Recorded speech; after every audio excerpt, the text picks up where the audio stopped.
Welcome back to Pakistan आज रात। मौलाना साहब ये फरमाएगा कि हमारे यहाँ तमाम सियासतदान आप समेत ये कहते हैं कि हम असूल की सियासत करते हैं, हम इक़्तिदार की सियासत नहीं करते।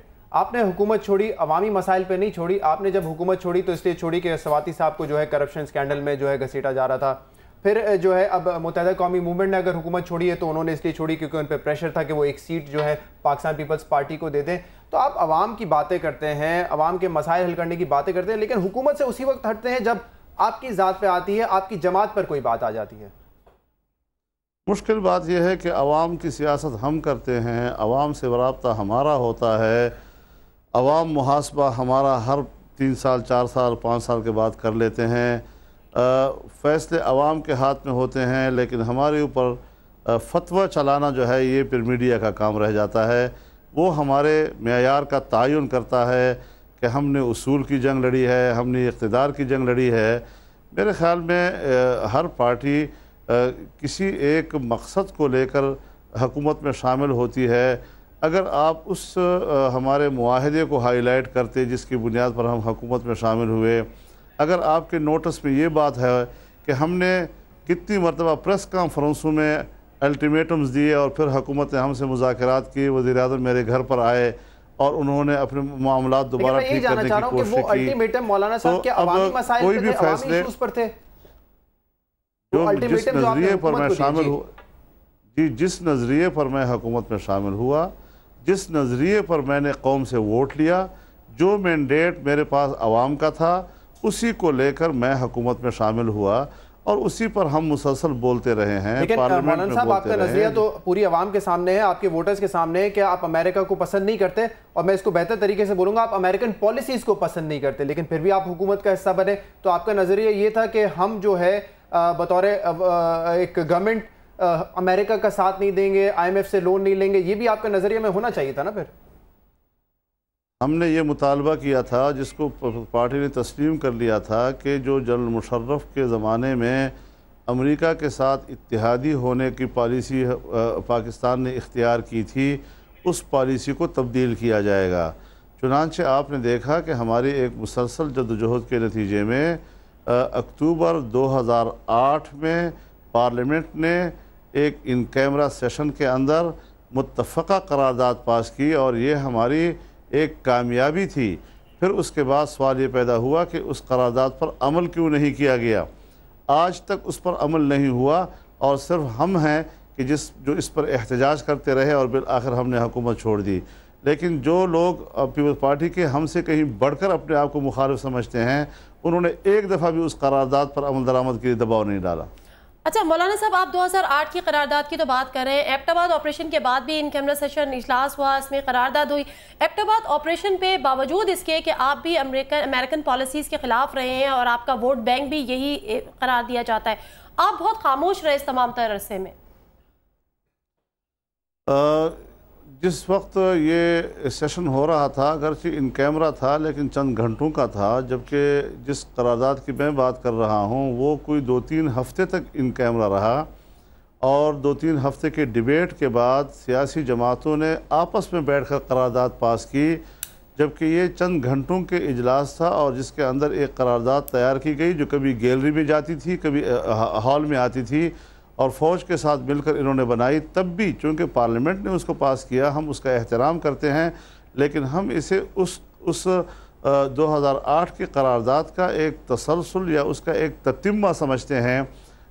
हम उस पर अमल दरामद चाहते हैं, लेकिन ये नहीं कि इस करारदाद को इतनी बड़ी अहमियत दे दें कि उस इंतहाई संजीदा और एक 2-3 हफ्ते की डिबेट के बाद मुत्तफ़क़ा तौर पर बनाई जाने वाली खालिसतन सियासी करारदाद जो है उसको हम दबा दें और उसकी अहमियत को हम कम कर दें। लेकिन एबटाबाद ऑपरेशन पे आपका कोई वोकल स्टेटमेंट हमारे सामने नहीं आया, आपने खुलकर अमेरिकन ऑपरेशन की मजम्मत भी नहीं की।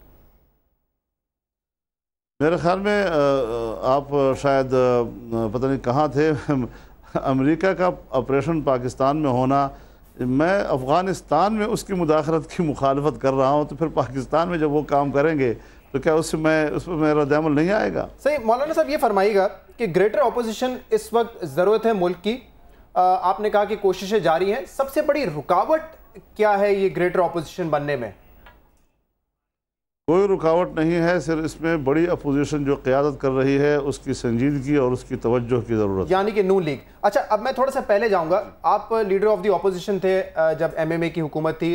खैबर उस वक्त तो खैर सरहद था, अब खैबर पख्तूनख्वा है, आपकी बलूचिस्तान में भी हुकूमत थी, और आप जो है लीडर ऑफ द ऑपोजिशन थे वफाक में। तब आप पे भी ये इल्ज़ाम लगाया जाता था क्योंकि आपके पास 2 सूबों की हुकूमत है, इसलिए आप एक स्ट्रॉन्ग ऑपोजिशन नहीं बनते। अब पंजाब की हुकूमत भी जो है वो नून लीग के पास है, शायद इसीलिए वो भी जो है स्ट्रॉन्ग ऑपोजिशन नहीं बनते वफाक में। नहीं, मेरे ख्याल में ये कोई रुकावट वाली बात नहीं है। असल में हमारे सामने अपोजिशन की एक अपोजिशन का एक पुराना कल्चर हमारे सामने था, जहाँ पर अंधाधुंध एक जंग होती थी और उसमें ये नहीं देखा जाता था कि हुकूमत के साथ किस मसले पर क्या लड़ाई लड़ी जा रही है।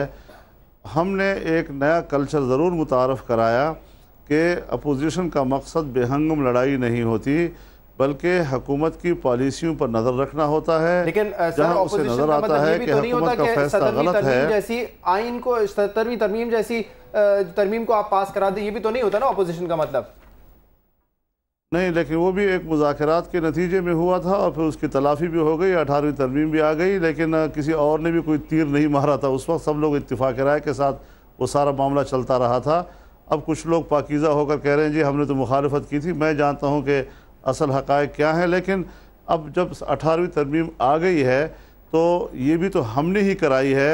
अगर लंदन कॉन्फ्रेंस में मैं ना होता तो नवाज शरीफ की तो ऑल पार्टीज़ कॉन्फ्रेंस ही नाकाम हो गई थी। तो इस हवाले से वक्त के साथ साथ तदरीजी तौर पर अपोजिशन की तरफ आगे बढ़ना, उसमें बाज़ दफ़ा कुछ नापसंदीदा चीज़ें भी कबूल करनी होती हैं, लेकिन देखना ये होता है कि हमारी कमिटमेंट किस चीज़ के साथ है और हम आमरीत की तरफ बढ़ना चाहते थे या हम जमहूरियत की तरफ बढ़ना चाहते थे।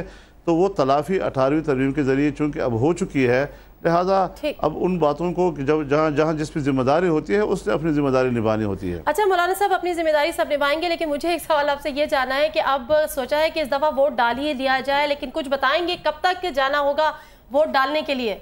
क्या मैंने कहा तैयारी हमने की है कि इस दफ़ा वोट डाला जाए, तो हमें थोड़ी सी तारीख बताएं, हम अपनी तैयारी कब तक पाया तकमील तक पहुंच सकेगी कि हम वोट डालने कब तक जा सकेंगे?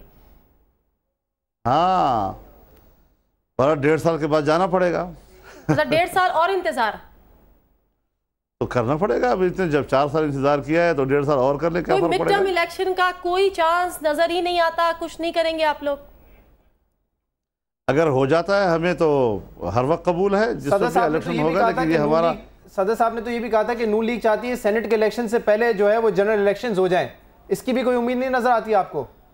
बाबा, जिस वक्त भी कोई इलेक्शन कराए, न मैंने इलेक्शन का फैसला करना है, न मैं इलेक्शन कमीशन हूँ, न मैं हुकूमत हूँ। जिन लोगों ने फैसला करना है, अगर हुकूमत को नाकाम बनाना है, वक्त से पहले उसको गिराना है, तो उसके लिए फिर अपोजिशन को वो हिकमत अमली भी बनानी होगी, उस वहदत का भी मुजाहरा करना होगा।